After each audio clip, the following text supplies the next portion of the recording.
संविधान सभा के इस खूबसूरत सेंट्रल हॉल में 3 साल में बहुत से प्रस्ताव, अनुच्छेद और नुक्ते रखे गए, पास किए गए और बिल्कुल अंत में पारित हुई हमारी उद्देशिका यानी प्रियम्बल, जो संविधान में सबसे पहले आती है।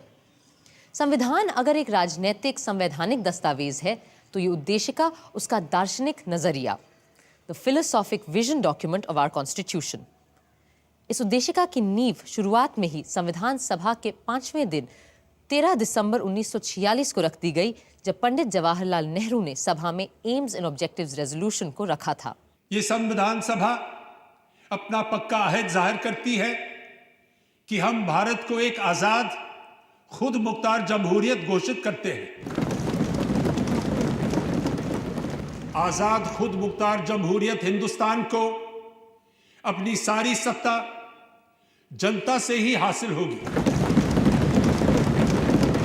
और इसकी गारंटी देते हैं कि भारत के पूरे आवाम को सियासी, सामाजिक और आर्थिक इंसाफ, दर्जे, तरक्की और कानून के आगे बराबरी, विचार, इजहार ख्याल, बयान, राय, धर्म, पूजा, नौकरी, संगत और काम की आजादी, माइनॉरिटीज, पिछड़ों, आदिवासियों और दूसरी दबी पिछड़ी जातियों को माकूल सुरक्षा, गणराज्य की सीमाओं और जमीन की अखंडता की हिफाजत, ताकि ये कदीम देश दुनिया के तमाम मुल्कों में अपना सही सम्मानित स्थान पा सके और तन, मन, धन से विश्व शांति और मानवता के कल्याण में हाथ बटा सके। आगे संविधान सभा ने जो कुछ भी किया उसका मार्गदर्शक यही प्रस्ताव था और जब अलग अलग कमिटियों, विद्वानों और सभा के सहयोग से पूरा संविधान बना तो मई सन 1949 में उसकी उद्देशिका भी सामने रखी गई और ये काम ड्राफ्टिंग कमेटी के प्रधान डॉक्टर भीमराव अंबेडकर ने किया। We the people of India, having solemnly resolved to constitute India into a sovereign democratic republic and to secure to all its citizens justice, social, economic and political, liberty of thought, expression, belief, faith and worship, equality of status and of opportunity, and to promote among them all fraternity, assuring the dignity of the individual and the unity of the nation. In our Constituent Assembly, this 26th day of November 1949, do hereby adopt, enact, and give to ourselves this Constitution. उद्देशिका पर बहस शुरू हुई अक्टूबर 1949 में, जब बाकी संविधान को सोचने, बनाने और लिखने का काम लगभग पूरा हो रहा था। ये वो शब्द थे जो हमारे संविधान में सबसे पहले आने वाले थे। अब हम उद्देशिका यानी प्रियम्बल पर बात करेंगे। जनाब सदर साहब, क्या यह उचित नहीं रहेगा कि स्पेशल पर हम जब नवंबर में तीसरी रीडिंग के लिए मिले तब बातचीत करें? तब तक ड्राफ्टिंग कमेटी भी अपनी फाइनल रिपोर्ट पेश कर चुकी होगी। I object to that. अगर आज हम पेश लफ्ज को ही पास नहीं करेंगे तो सेकंड रीडिंग में कोई रिपोर्ट कैसे तैयार की जा सकेगी? जीवन में पहली बार मैं मौलाना साहब से सहमत हूं और उनकी बात का समर्थन करता हूं। हमें पूरे संविधान को ही दूसरे पाठ में पास करना है और प्रियम्बल भी संविधान का ही एक हिस्सा है।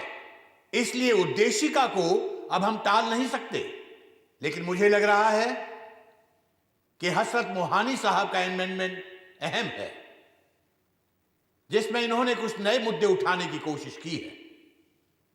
इसलिए वे अपना संशोधन पहले पेश कर सकते हैं। मेरे 3 अलग अलग अमेंडमेंट्स हैं।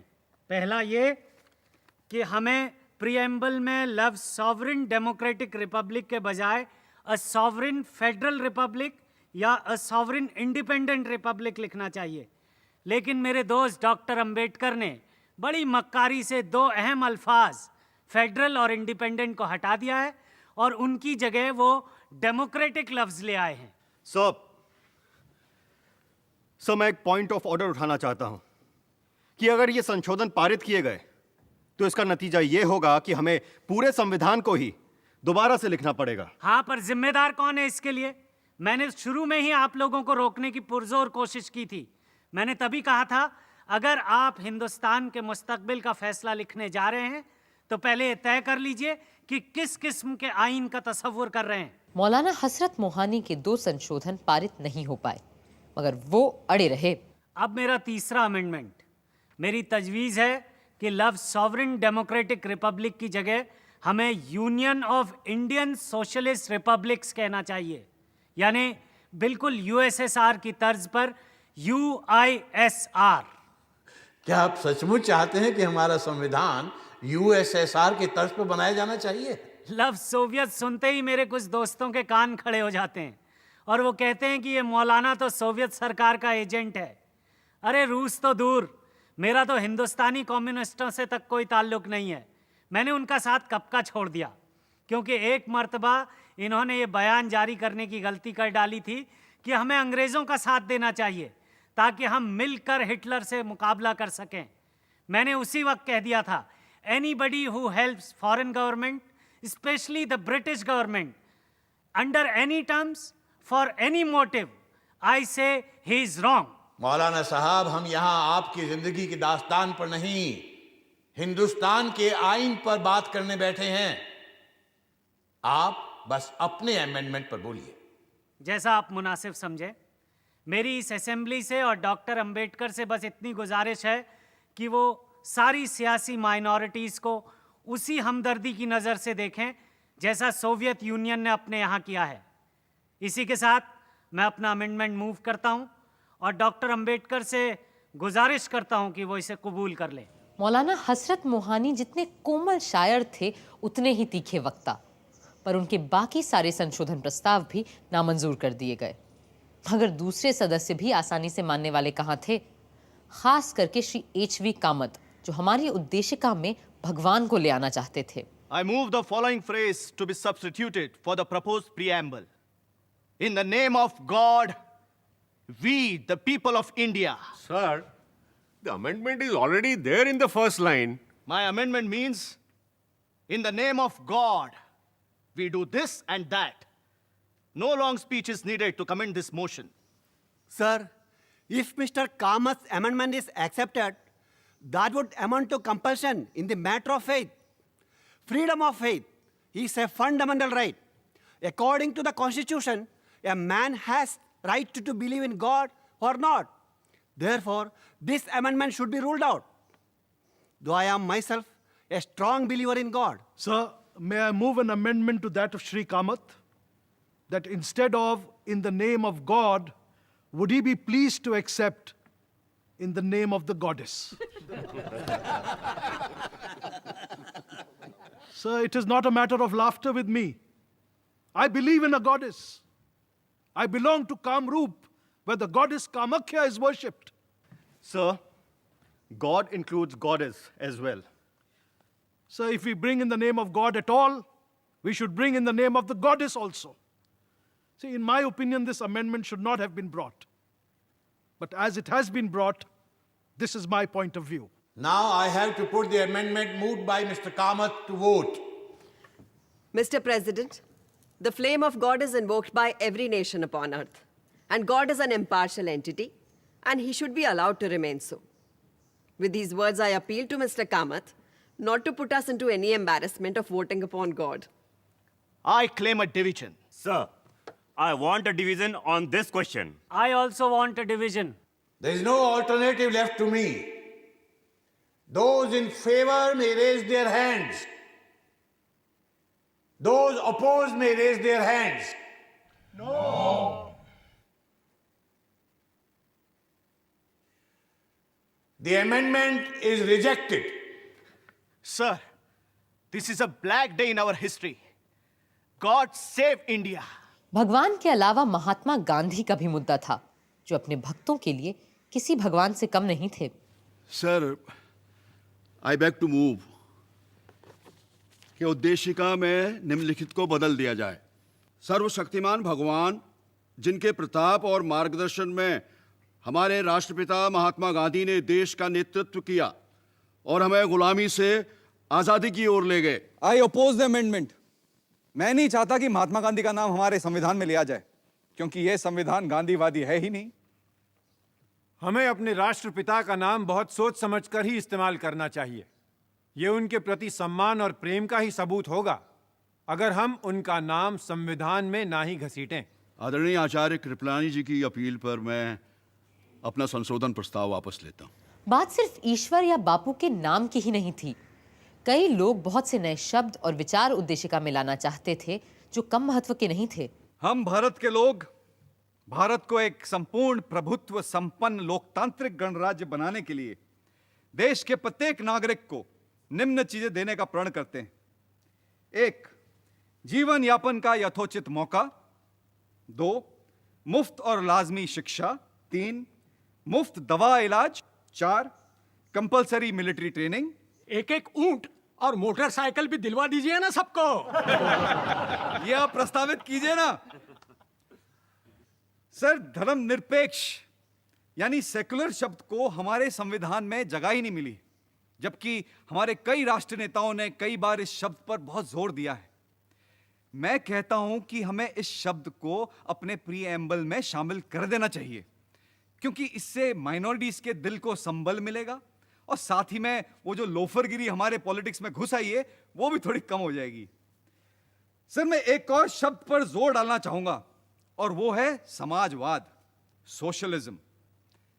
मेरा पक्का विश्वास है कि भारत का भविष्य समाजवाद में ही है और मुझे समाजवादी समाज में पूरा यकीन है। संपूर्ण प्रभुत्व संपन्न यानी सॉवरेन शब्द हमारी उद्देशिका में आया है, पर आप मुझे बताएं, जो संघ व्यक्तियों का समूह हो वो संपूर्ण प्रभुत्व संपन्न कैसे हो सकता है?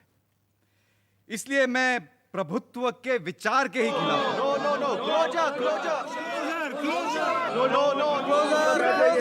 जी, मैं बड़ी मोटी चमड़ी वाला ढीठ हूं, आपके चीखने चिल्लाने से बैठने वाला नहीं हूं। श्री ब्रजेश्वर प्रसाद को बैठना ही पड़ा, किंतु 25 साल बाद उनके सुझाए दोनों शब्द समाजवादी और पंथ निरपेक्ष यानी सोशलिस्ट एंड सेक्युलर उद्देशिका में आ ही गए।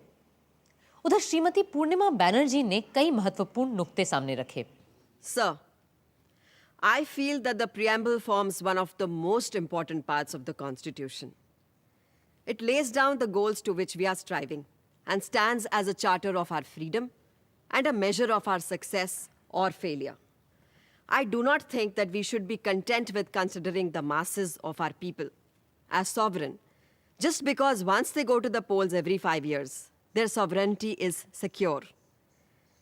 I feel that in the preamble, mention of that sovereignty should be made. अगले वक्ता थे गांधी जी के समाजवादी शिष्य आचार्य जेबी कृपलानी, जो कांग्रेस पार्टी में पंडित नेहरू और सरदार पटेल दोनों से अलग विचार रखते थे। Mr. President, like a seasoned host, you have reserved the choicest wine for the last. हालांकि इस प्रियम्बल पर बहस शुरू की ही बैठकों में होना ज्यादा सही होता, क्योंकि यह संविधान की तमहीद है। इस तरह हमें प्रियम्बल सतर्क कर पाता कि कहीं हम इसके बुनियादी उसूलों से हट तो नहीं रहे हैं। इस सभा में रोज दर रोज और हफ्ता दर हफ्ता बैठकर मैंने यह महसूस किया है कि हम इस उद्देशिका के बुनियादी उसूलों को भूलकर अक्सर भटकने लगते हैं।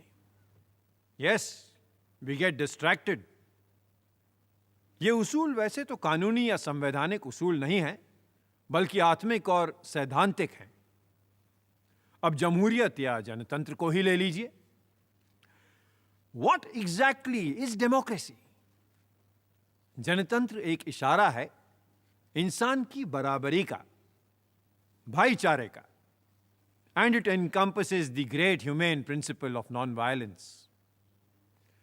और अगर इसका आम फहम मतलब निकालें, then democracy is an institution where instead of breaking heads, we simply count them. Sir फोड़े नहीं, गिने जाते हैं. सियासी रूप से आज हम एक जमहूरियत हैं, लेकिन आर्थिक रूप से हम ऐसे अलग अलग वर्गों में बंटे हुए हैं जिनकी सीमाओं को लांघना नामुमकिन सा हो जाता है. मेरा भी यही मानना है कि लोकतंत्र में जाति प्रथा का कोई स्थान हो ही नहीं सकता. लिहाजा हमें जात पात और वर्ग वर्ण को खत्म करना ही होगा, वरना हम कभी जनतंत्र की शपथ नहीं उठा पाएंगे. 3 साल बाद भी हमेशा की तरह नजीरुद्दीन अहमद साहब का स्वर विरोधी ही रहा. I would like to submit, sir, that the success of a democracy depends on its actual working and has nothing to do with what is stated in the preamble or the constitution.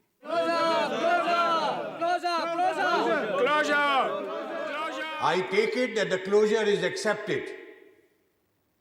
I shall now ask Dr. Ambedkar to reply.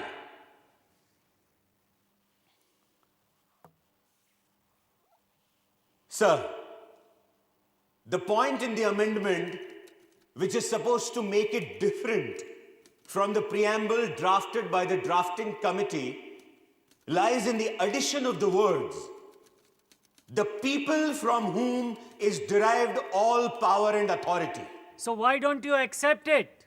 Those members of the House who are worried should not separate the other parts of the amendment from the closing words. We, the people of India, in our Constituent Assembly, this day, do hereby adopt, enact, and give to ourselves this Constitution. Reading it in that fashion. महोदय, कौन सी जनता? भारत की जनता? उनका तो सवाल ही नहीं उठता. यहां केवल संविधान सभा के सदस्यों की बात हो सकती है. I would like the honorable members to consider a portion of preamble of the Constitution of the United States. We, the people of United States, do ordain and establish this Constitution for the United States of America. As most members know, that Constitution was represented by a very small body. So I do not understand, unless a man was absolutely pedantic, that a body of people, 292 in number, representing this vast continent in their representative capacity, can't say that they are acting in the name of the people of this country. Does this preamble embody the desire of the House that this Constitution should have its root, its authority, its sovereignty from the people? It certainly does. Therefore, I am not willing to accept the amendment. और इस तरह doctor Ambedkar के नेतृत्व में काम कर रही drafting committee का बनाया प्रियम्बल पास हो गया और हमारे संविधान का हिस्सा बन गया.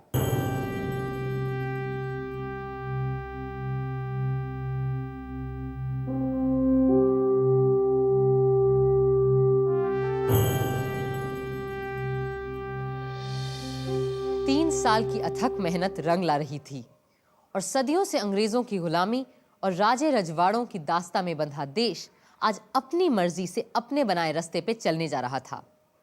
जहां खुशी की लहर थी, वहीं थोड़ा डर भी था. जैसा कि डॉक्टर अंबेडकर ने कहा, आजाद होकर हमने हर बात के लिए अंग्रेजों को दोष देने का हक खो दिया है. अब अगर कुछ गलत होता है तो इसके लिए कोई और नहीं, हम ही दोषी होंगे. मगर फिर भी सब आशावान थे और बड़ी भावुक और दार्शनिक भाव से आने वाले कल और अपने संविधान की ओर देख रहे थे. Mr. President, sir, coming as I do from a community that has produced Dr. Ambedkar, I feel proud that his capacity has been recognized now, not only by the Harijans, but by all communities that inhabit India. At one time, dogs and swine might enter the sacred precincts of temples, but the shadow of an untouchable was considered a great abomination. I feel proud, sir, that by the Article 29, that slur has been removed away. In conclusion, I may, on behalf of the members of the Harijans that are present in this house and of Harijans outside, assure you and the August Assembly and the government that we Harijans... Sir, do we not represent the Harijans? We come under the special label of Harijans, sir. On behalf of the Harijans, I may assure you and the future government of India that the Harijans to the last man will uphold the constitution that has been passed by the Constituent Assembly and work it to the very letter and spirit.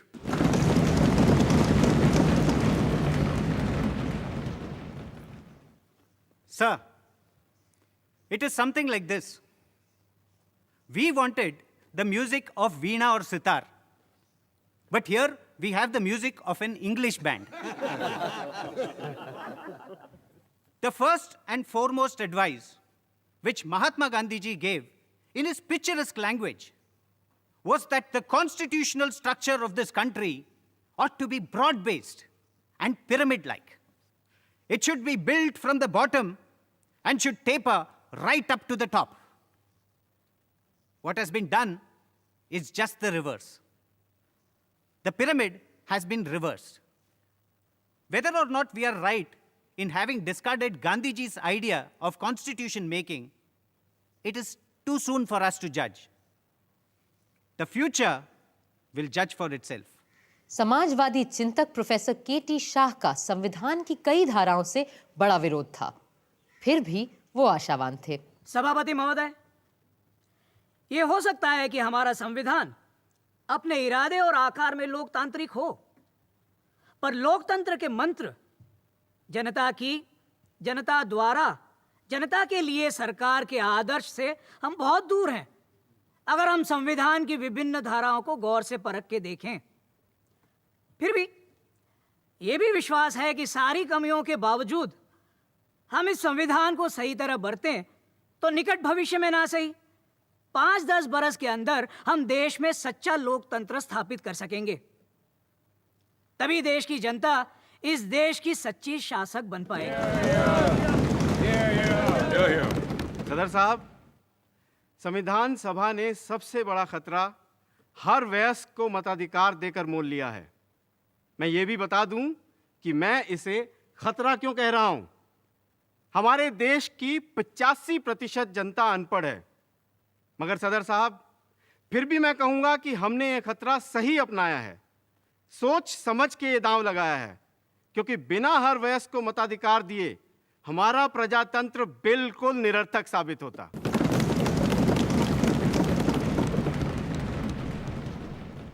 Mr. President, sir, so far as this Constitution is concerned, the greatest wonder is that we have finished it. The greatest defect with the drafting committee, however, was that their minds were continually changing. In fact, these changes were so apparent and so persistent and almost of such daily occurrence that these have resulted in many contradictions. I should submit that the Constitution is so badly drafted that it will be a lawyer's paradise. I suppose I must come to a close. I owe some apology to this House for criticizing the the drafting committee in this manner. But thanks are also due to the drafting committee for the troubles that they have been put to. तारीफ और आलोचना का सिलसिला अगले दिन भी चलता रहा, पर संविधान के कटु से कटु आलोचक भी इतने बड़े काम को अंजाम देने वालों की तारीफ ही कर रहे थे। अध्यक्ष महोदय, जो लोग इस बिना पर, इस संविधान पर अपने आपत्ति जाहिर कर रहे हैं कि इसे एक ही पार्टी ने तैयार किया है, मैं सिर्फ यह कहना चाहूंगा कि वे उन प्रोविजंस की ओर ध्यान दें जो संविधान के संशोधन के बारे में फ्रेम किए गए हैं। तब उन्हें पता चलेगा कि यदि वे संविधान को बदलना भी चाहे, अगर यही उनकी मंशा हो और इसके लिए वे जनता की पूरी सहमति भी प्राप्त कर सके, तो पूरा संविधान उलट कर सकते हैं। ब्रिटेन के एक संविधान के बारे में एक फ्रांसीसी लेखक ने कहा है, पार्लियामेंट मर्द को औरत में तब्दील करने के अलावा जो चाहे कर सकती है। और इस संविधान के बारे में मेरा भी ख्याल है कि आने वाले लेजिस्लेटर एक मूर्ख को विद्वान में तब्दील करने के अलावा कुछ भी बदल कर सकते हैं। सेठ दामोदर स्वरूप ने भी कई तीखे सवाल किए उस दिन। सभापति महोदय, मुझे क्षमा करें कि मैं कुछ कड़वे सच आपके सामने रखने जा रहा हूं। इस देश के लोग इस संविधान के पास और लागू हो जाने के बाद भी संतुष्ट और सुखी नहीं होने जा रहे हैं, क्योंकि इस संविधान में लोगों के लिए है ही क्या। आप इस दस्तावेज को शुरू से आखिर तक पढ़ जाइए, पर कहीं भी किसी भी अनुच्छेद में ना आपको गरीब के लिए रोटी का जिक्र मिलेगा, न भूखे नंगे शोषित लोगों के लिए उम्मीद का मुद्दा। इसके अलावा न इसमें काम और रोजगार की कोई गारंटी दी गई है। सभापति महोदय, यह संविधान पास किए जाने के लायक है ही नहीं। हम ऐसे फौरन कूड़े की टोकरी में फेंक देना चाहिए।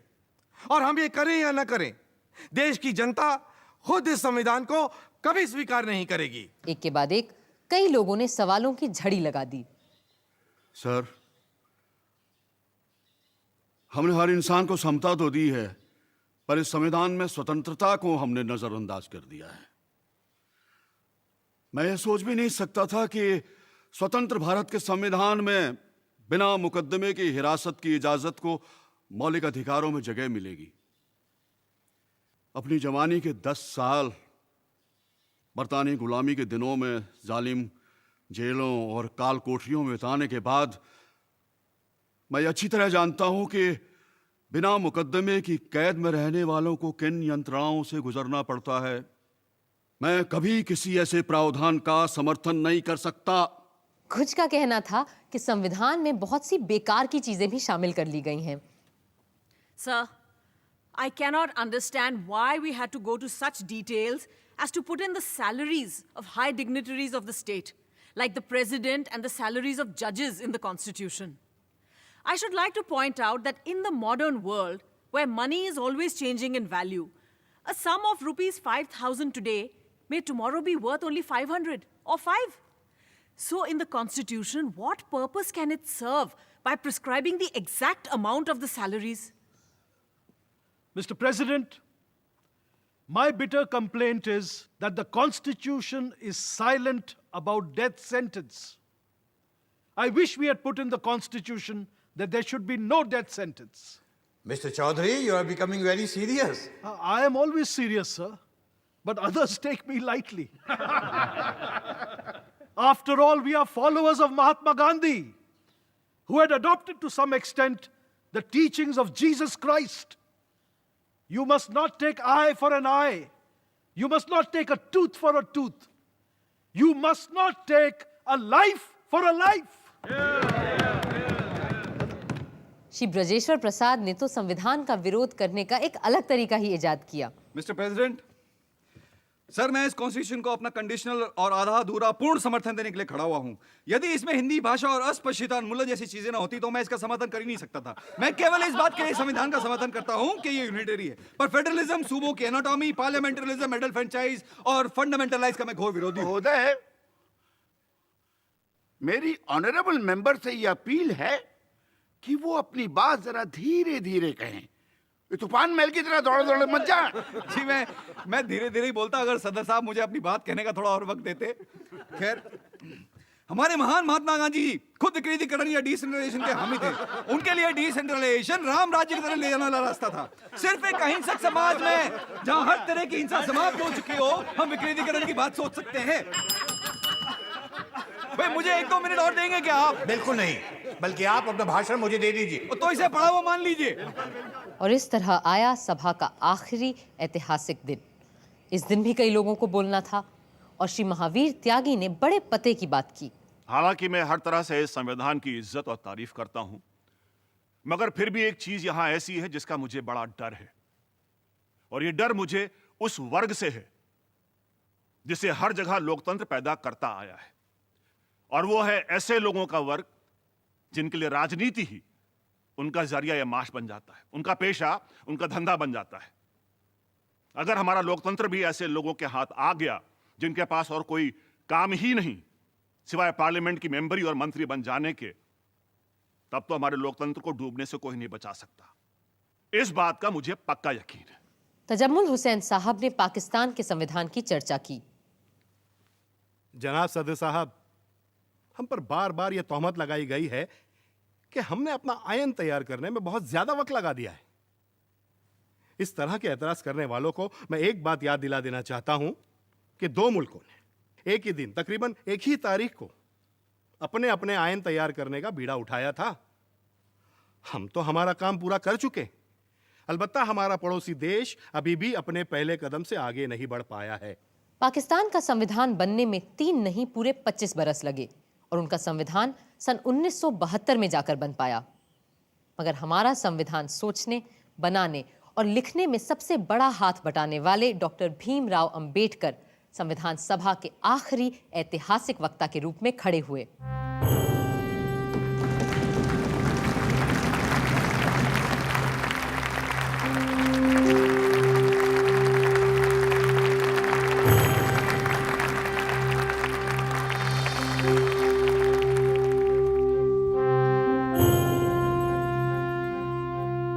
Sir, looking back on the work of the Constituent Assembly, it will now be 2 years, 11 months, and 17 days since it first met on the 9th of December 1946. During this period, the Constituent Assembly has altogether held 11 sessions. These 11 sessions of the Constituent Assembly have consumed 165 days. Out of these, the Assembly spent 114 days for the consideration of the draft Constitution.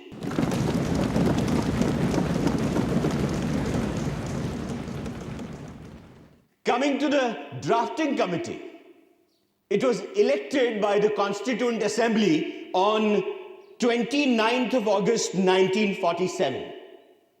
Since August 30th, it sat for 141 days, during which it was engaged in the preparation of the draft Constitution. Mr. Naziruddin Ahmed has coined a new name for the drafting committee. He calls it a drifting committee. Mr. Naziruddin must no doubt be pleased with his hit, but he evidently does not know that there is a difference between drift without mastery and drift with mastery. If the drafting committee was drifting, it was never without mastery over the situation. It was not merely angling with the off chance of catching a fish. It was searching in known waters to find the fish it was after.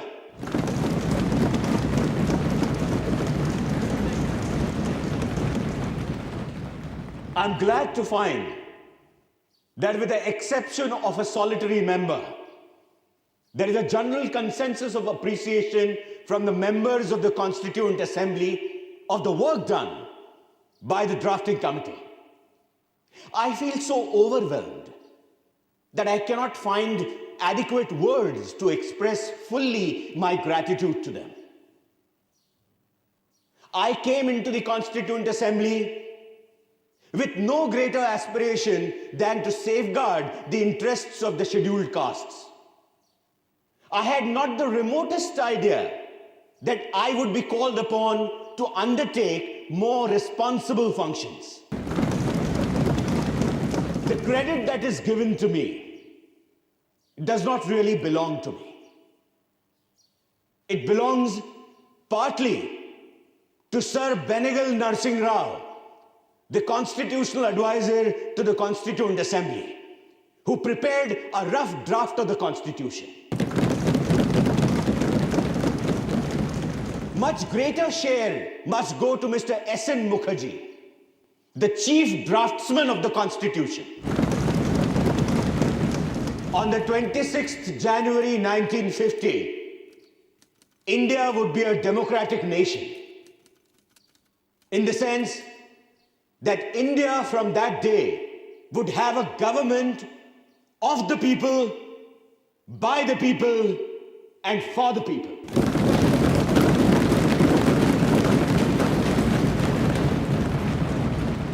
A thought comes to my mind. What would happen to her democratic constitution? Will she be able to maintain it, or will she lose it again? If we wish to maintain democracy not merely in form, but also in fact, what must we do? The first thing in my judgment we must do is to hold on to constitutional methods of achieving our social and economic objectives.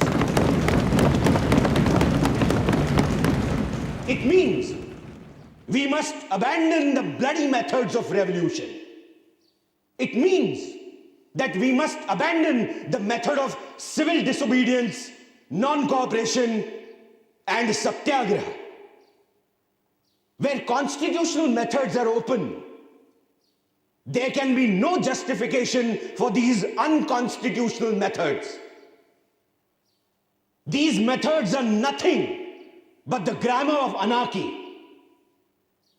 And sooner they are abandoned, the better for us. The second thing we must do is to observe the caution which John Stuart Mill has given to all who are interested in the maintenance of democracy. Namely, not to lay their liberties at the feet of even a great man, or to trust him with power which enables him to subvert their institutions. This caution is far more necessary in the case of India than in case of any other country. For in India, bhakti, or what may be called the path of devotion or hero worship, plays a part in its politics unequaled in magnitude by the part it plays in the politics of any other country in the world. The third thing we must do is not to be content with mere political democracy. These principles of liberty, equality, and fraternity are not to be treated as separate items in a trinity. Liberty cannot be divorced from equality. Equality cannot be divorced from liberty. Nor can liberty and equality be divorced from fraternity. On the 26th of January 1950, we are going to enter into a life of contradictions. In politics, we will have equality.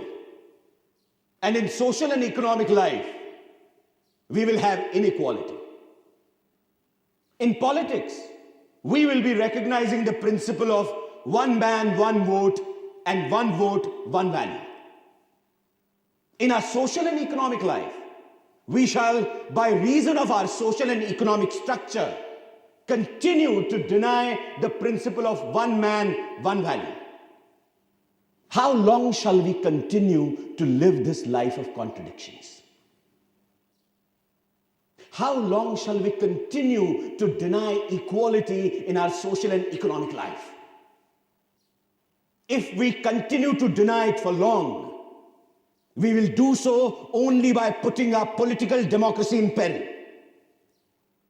We must remove this contradiction at the earliest moment, or else those who suffer from inequality will blow up the structure of this political democracy so laboriously built up by this assembly.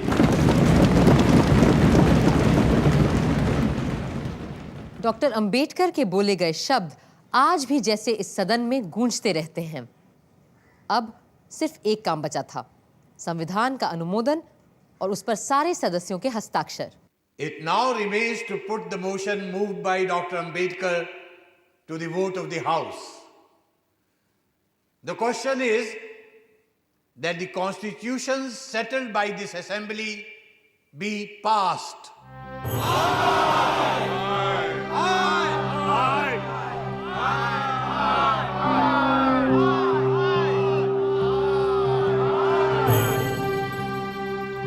motion is adopted.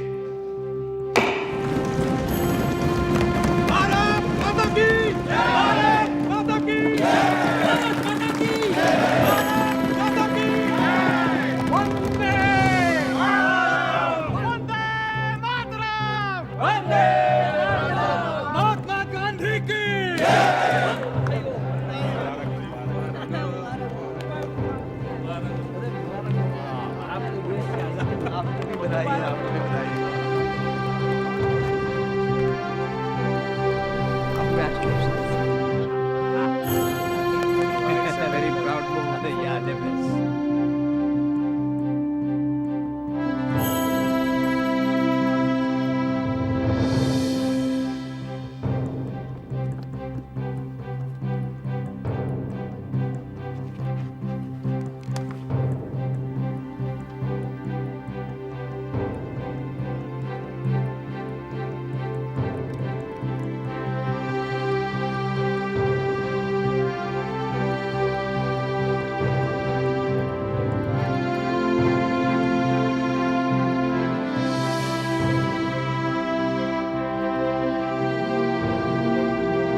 हम चाहे दुनिया का सबसे सुंदर संविधान क्यों न बना लें, पर वो भी बेकार साबित होगा अगर उसे अमल में लाने वाले लोग ना हुए।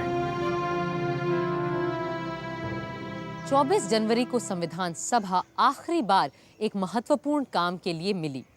इस दिन जन गण मन को राष्ट्रगान और वंदे मातरम को राष्ट्रगीत के रूप में अपनाया गया और इसी दिन नए गणतंत्र के पहले राष्ट्रपति का चुनाव भी किया जाना था। लोकतंत्र की परंपराओं की नींव रखते हुए 2 लोग पद के उम्मीदवार बने, प्रोफेसर केटी शाह और डॉक्टर राजेंद्र प्रसाद। सभा ने उसी व्यक्ति को चुना जिसने 3 साल संविधान बनाए जाने की प्रक्रिया की अगुवाई की थी। डॉक्टर राजेंद्र प्रसाद भारत गणराज्य के पहले राष्ट्रपति बने। अब तो बस 26 जनवरी का इंतजार था। देश भर में उत्सव की सी तैयारियां हो रही थीं और क्यों ना होता ऐसा, सदियों बाद एक दबा कुचला मुल्क अपने खुद के बनाए गए रास्ते पे चलने जा रहा था।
संविधान के बनने से लेकर अब तक हमने लगभग 100 बार अपने आईन को बदला है। कभी किसी परिस्थिति के बदल जाने पर, कभी किसी अनुच्छेद को स्पष्ट करने के लिए, कभी किसी राजनीतिक पार्टी के अपने स्वार्थ को सिद्ध करने के लिए, तो कभी उन स्वार्थों को फिर निरस्त करने के लिए और कभी डायरेक्टिव प्रिंसिपल्स को और सार्थक बनाने के लिए। जैसा कि विद्वान ग्रैनविल ऑस्टिन ने लिखा है, equipped with the basic qualifications, attitudes and experience for creating and working a democratic constitution, Indians did not default their tryst with destiny. यानी गणतंत्र चलाने के गुणों और अपने हुनर, हौसले, हिम्मत की बदौलत हिंदुस्तानियों ने किस्मत से मिलन की लगाई ये बाजी हारी नहीं, जीत ली है।